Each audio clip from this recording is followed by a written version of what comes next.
Selamat datang kembali di seri Current Liability, Provision dan Contingency. Kali ini kita sudah berada di video ke-14. Hari ini kita akan membahas tentang yang namanya Consideration Payable. Consideration Payable ini nama lainnya adalah premium. Apa sih Consideration Payable itu? Itu adalah pembayaran kepada customer sebagai bagian dari revenue arrangement. Contohnya apa? Contohnya adalah pemberian seperti barang pecah belah, kemudian mainan, kemudian small appliance entah senter atau mungkin cukuran rambut yang diberikan secara cuma-cuma atau bisa juga berbayar. Itu yang kita sebut sebagai premium. Anda pasti pernah berbelanja misalnya seperti di Superindo atau di Hypermart atau di Giant. Kalau Anda belanja misalkan 50.000, maka akan mendapatkan satu kupon atau satu stempel atau satu stiker. Anda bisa mengumpulkan stiker ini, misalkan 5 stiker itu bisa ditukar dengan piring cantik. Nah, ini adalah salah satu bagian dari consideration payable yang kita sebut sebagai premium. Jadi premium itu bentuknya biasanya adalah barang pecah belah, bisa juga mainan. Bagaimana perlakuan akuntansi apabila perusahaan itu memutuskan untuk memberikan penghargaan ke customer sebagai bagian dari strategi marketing perusahaan? Nah, kita lihat di P13.8.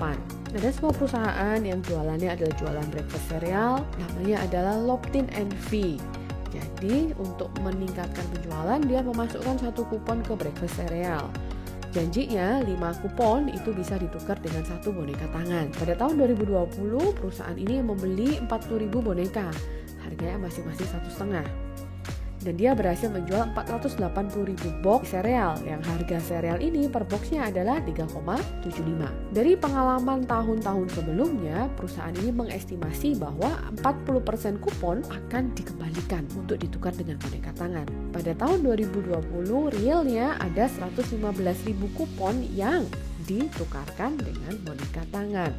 Nah, bagaimana perlakuan akuntansinya? Ya, kita harus mencatat adanya yang pertama adalah pembelian boneka tangannya.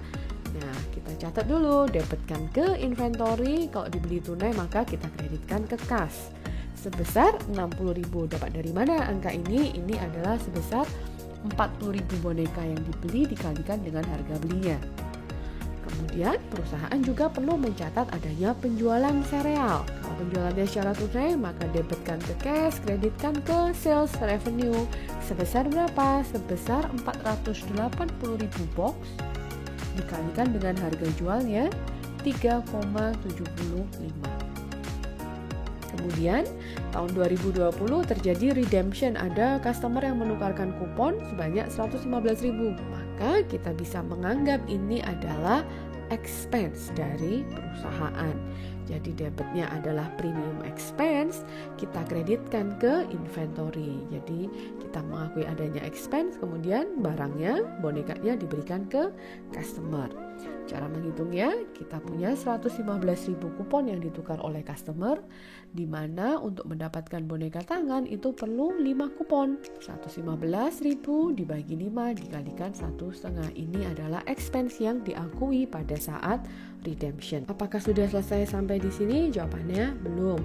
Kita perlu membuat jurnal penyesuaian per 31 Desember untuk mengakui adanya expense dan sekaligus mengakui adanya liability. Bagaimana caranya mengakuinya? Pada tanggal 31 Desember kita hitung dulu. Penjualan adalah sebesar 480.000 box. Untuk mendapatkan satu boneka perlu 5. Kemudian ini diestimasi hanya sebesar 40%.